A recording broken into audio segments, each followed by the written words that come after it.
Some people call it Easter Sunday. Some call it Resurrection Sunday. That's what we call it. Oh, my goodness. Oh, man, we was praising the Lord up in here. And man, oh, man, it was just outstanding. I actually am still fired up from that last week.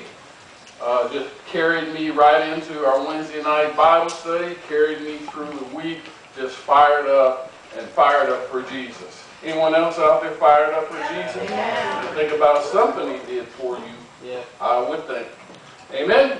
We're in a series called The Road Less Traveled. The Road Less Traveled. And so there is a road that has two parts to it.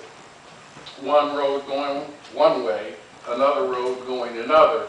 And I love the simplicity of the gospel of Jesus Christ, because Jesus uncomplicates things. It's not complicated. You have a choice, one way or the other. Not two or three different ways, not 4 or 5 ways, but this road or this road. One road leads one place that I'll talk a little bit about today, and the other leads another. I also spoke last week and talked about how actually Jesus' journey didn't begin when he was here on earth. There was something that happened before the cross. When Jesus was in heaven, came down past the cross, lived with us for 33 some odd years, went back to the cross, rose from the dead, and I went back on high. So the road doesn't begin and end at the cross. There's something on the other side of the cross, which I'm going to be talking about today. The title of my message today is Letters from the King. Everybody say, Letters from the King. Letters from the King. The premise is all you really need is a letter from the King of Kings. That's who we need a letter from. But we do have other letters, but we need a letter from the King of Kings. I'm going to tell you today how to get that letter. Talking about a guy in the Bible, in the Old Testament, in the book of Nehemiah. Let me give you a little bit of background about Nehemiah. Nehemiah and Ezra were two people who were living about the same time. Ezra was more or less the prophet of God, and Nehemiah, although a believer and a Jew, was more on the political side of what was going on. In fact, in the original text, Ezra and Nehemiah really were all one text. So what I'm telling you today and talking today about in Nehemiah, Ezra is also involved in that, and you'll hear me refer to that in a second. Well, why do I say that Nehemiah is on the political side? Because Jerusalem, the land of Israel, is occupied during this time period by Persia. So there's a Persian king, and Nehemiah is the cupbearer for the Persian king. So that means he's in a political position. Everybody following me on that? Now, what does the cupbearer do? Well, the cupbearer tastes the food and sips the wine or whatever before they give it to the king. That way, if somebody poisons or tries to kill the king, they'll kill the cupbearer instead. Sounds like a job that nobody wants. But if you really think it through, first of all, you're going to get to live in the king's palace. That can't be all bad. You're going to get to eat the king's food. That can't be all bad. And I'm thinking the king has the best wine in the land as well. So as long as no one poisoned it, you're good to go. You kind of have a cushy life, so to speak. So this is what Nehemiah does for a living. He is the cupbearer for the king. So I'm going to pick this up in Nehemiah chapter 2 and verse 1. And it came to pass in the month of Nisan, in the 20th year of King Artaxerxes, when wine was before him, that I took the wine and gave it to the king. Now I had never been sad in his presence before, Therefore the king said to me, why is your face sad, since you are not sick? This is nothing but sorrow of heart. So I became dreadfully afraid. So you got to set up Nehemiah. He's given the king, he's done his job. He's given him what he's given him, and the king looks at him because he knows him, and he goes, something's wrong with him. I know he's not sick, because if he was sick, he shouldn't be touching my food, right? That's right. So I look at him, and I know that something's wrong with him, and he wants to know, well, what's wrong with you? Now, it's important for us to understand that during the time period, you don't bring your problems to the king. You keep your personal problems out of it, because when you're serving the king, you're in the king's court to serve the king. He doesn't want to hear about your mess. He just wants you to come and take care of what he needs. That's why it says right there that Nehemiah is dreadfully afraid. Why? Because the king has picked up something about him on this particular day that he is not himself. And what, he just can have him killed, tossed into prison, whatever, because there's thousands of people who could do that, his job. So that's kind of the setting. You don't bring your personal matters and emotions before the king. And the king has picked that up. So I became dreadfully afraid and said to the king, may the king live forever. We call that, that's all I'm going to say about that. So he said to the king, may the king live forever. Why should my face not be sad when the city of the place of my father's tombs lies in waste, and its gates are burned with fire? Then the king said to me, what do you request? So I prayed to God, to the God of heaven. See, Nehemiah is smart, you see. He is sad because they've torn up Jerusalem. It's torn up. The gates are torn up. They've messed things up with all the war and stuff, and it saddened his heart. So now that's why he's sad. He's not sick. He's just sad because his people were suffering. King picks up on it and wants to know what's going on, as we just see here. Now, what we also have to understand is this king, he also has already ruled earlier in Ezra that we're not going to fix that gate. We're not going to fix the walls, and we're not going to fix any of that stuff. Why? Because when you conquer someone, you tear their walls down to help keep them from defending themselves. So why would he build that back up again? Are you all tracking with me? So he starts to say to him that, but if you'll notice there, he doesn't use the word Jerusalem, even though that's what he's talking about. He says the place where my father's tombs and stuff. But he also says something very, very interesting there. And I'm going to give you an example that is a little bit ridiculous, but I want you to get the point. Here it is. Imagine you're standing before Donald Trump. Now everybody wait now. Because, really, he's the king. This is the Persian king. We don't call them kings and queens. They do that stuff in England, but we don't do that here. But he's the president, so it's the same. You already know he's got billions of dollars. You're standing before him. He knows you. He looks at you and sees that you're sad and you're upset, and he asks you why. You tell him why. And he says, what can I do to help you?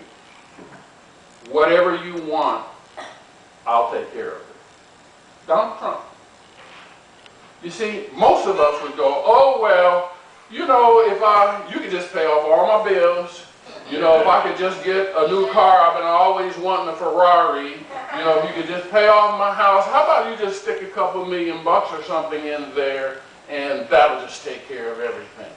That's what most of us would say. Don't put your hand up, because, you know, I'm feeling you.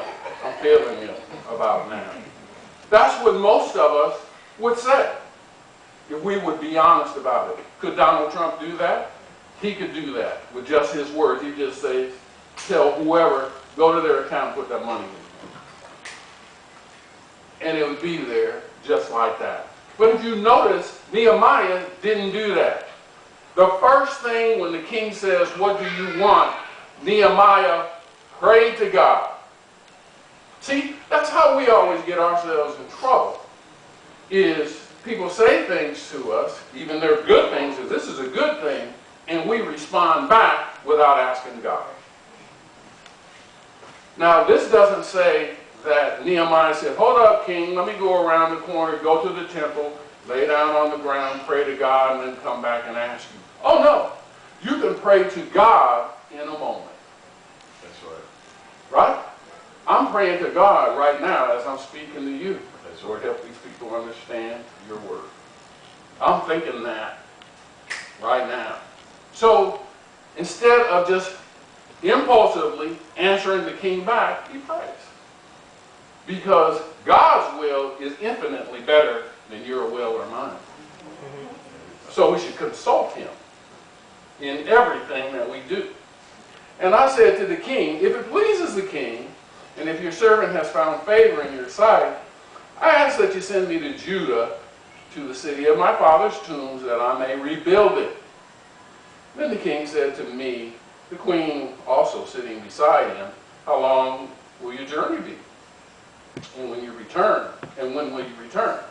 So it pleased the king to send me, and I set him a time. Huh? Wait a minute. How did that happen? Not only is he going to send him, he says, yeah, okay. I'll send you on there. How long are you going to be gone? What can I do? It pleased the king.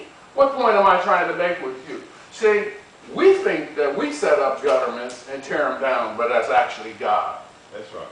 God is the one who sets up kingdoms and brings them down. And God moves in ways that we don't know. You may never know how God is moving. I mentioned Trump's name just a second ago. So might as well stick with that. This isn't a political conversation. It's just a conversation about God and who is really in control. That's right. That's right. And that is God. And God moves in the behalf, whether we see it or whether we don't. That's right. And so he's moving in the heart of the king on behalf of Nehemiah because God works like that. Furthermore, I said to the king, if it pleases the king, let letters be given to me for all the governors of the region beyond the river, that they must permit me to pass through till I come to Judah.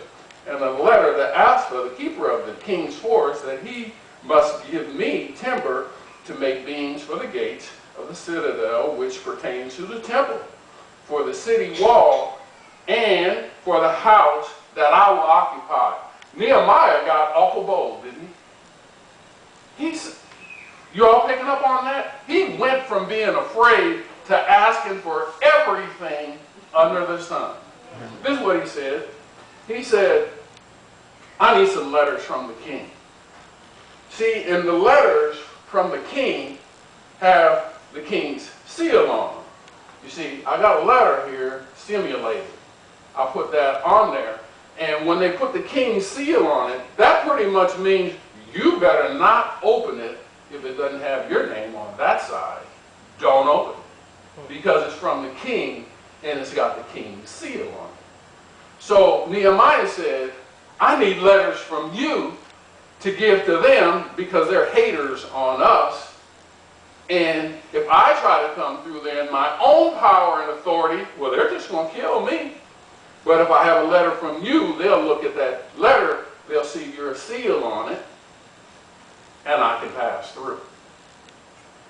So we know that he had to go through at least 2 or 3 governors to get where he's going. And then he's so bold, he said, I also need a letter to the guy who's over there who has control of the forest and the timber. Because, and these were the cedar of Lebanon. Expensive stuff. I need a letter from him so we can build the wall back with the good and the expensive stuff. And so it is. That is the way it is when we ask God and we talk to God first. Then we can go. He enables us to go and speak boldly. See, a lot of times we're timid, don't want to talk about God. It's because you're trying to move in your own power. How about moving in God's power? Then you'll be able to speak boldly. And you'll ask for exceedingly and abundantly more than you could ever think or ask. If you're moving in God's power. Next line. And the king granted them to me according to the good hand of my God upon me. So the king didn't move because of his own thoughts. He moved because of God's thoughts. That's what it says. God told him to do it. So here we go. Then I went to the governors of the region beyond the river and gave them the king's letters. Now the king has sent captains of the army and horsemen with me. Wait a minute. I don't remember him asking the king to do that. Do you? He didn't say that. Why does he need horsemen? And so they can see the power. He's welding power. Not only the letter, but he's also got the king, and they're like, yeah, that's right, don't mess with him. And he'll do the same for you. That's right, don't mess with him. This is one of my children.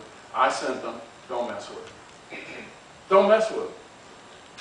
When Sanballat the Horonite and Tobiah the Ammonite heard of it, they were deeply disturbed, mad, hot, didn't want to make it happen.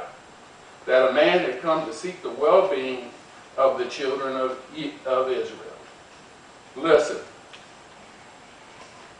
he had letters from the king. And when you have letters from the king, it doesn't matter what everybody else thinks.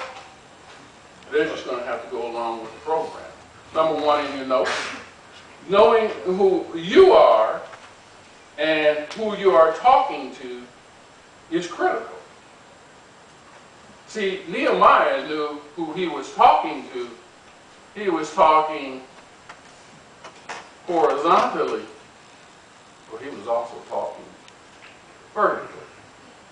And he knew in both instances who he was talking to and gave them the proper respect and honor that each one was due.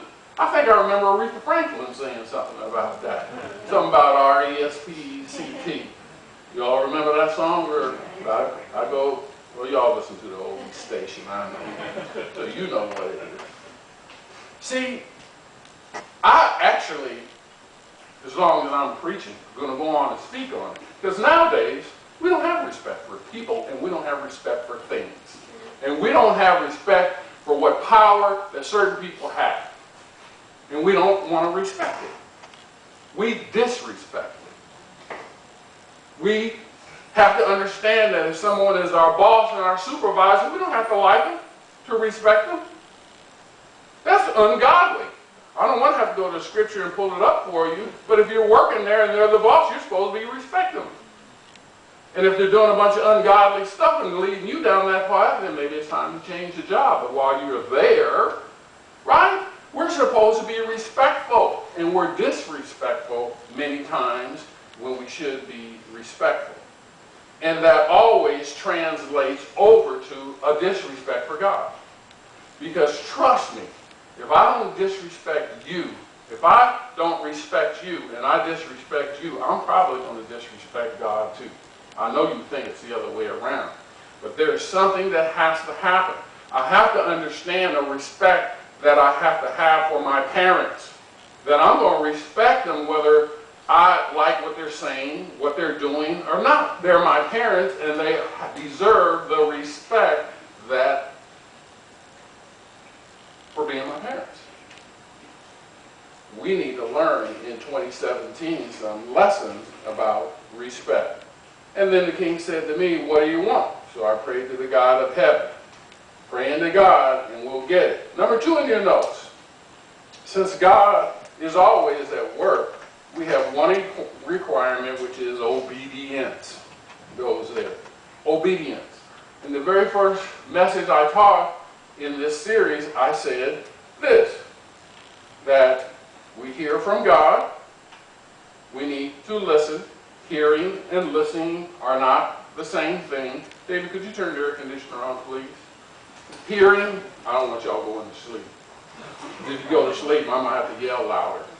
And it's just the heat. You see, hearing is one thing, and listening is something else. Right? Car goes by, horn honks, siren goes by, you hear it. Listening means I'm processing. You hear the air conditioner go on just now? You heard that. However, you're listening to me, and you're supposed to be processing. So with God, we hear what God says. We listen to what he says. Then here we go. Now you got to go. Uh-oh. Right? I heard it. I'm listening. Now he wants me to go. But if you go, there's always a blessing. And sometimes we miss our blessing because we don't go. Here we see Nehemiah did all of those things. Hear, listen, and go. And look what happened. He went, had soldiers, and they're going to rebuild the wall. I'll tell you how the rest of that story goes, even though I'm about to shift gears on you. He goes, and they rebuild that wall and that stuff in 52 days, record time. They didn't have any cats, they didn't have any ditch witches, they didn't have any cranes, they didn't have none of that. They had God, and they built it in 52 days to everybody's amazement. Why? Because God spoke to Nehemiah, and he did, and he was obedient. I have a video I want you guys to watch, so go ahead and put that video up there for me, would you, Job, and let them watch that. In my experience, looking like a Christian turns out to be a pretty easy thing to accomplish. It takes a while to get tough, but after a while, it's honestly just like second nature. There's a litany of sorts, a way to talk, a way to dress, which books to read, which issues to care about. I mean, there are even quite a few varieties to choose from. The fundamentalist, the emerger, the social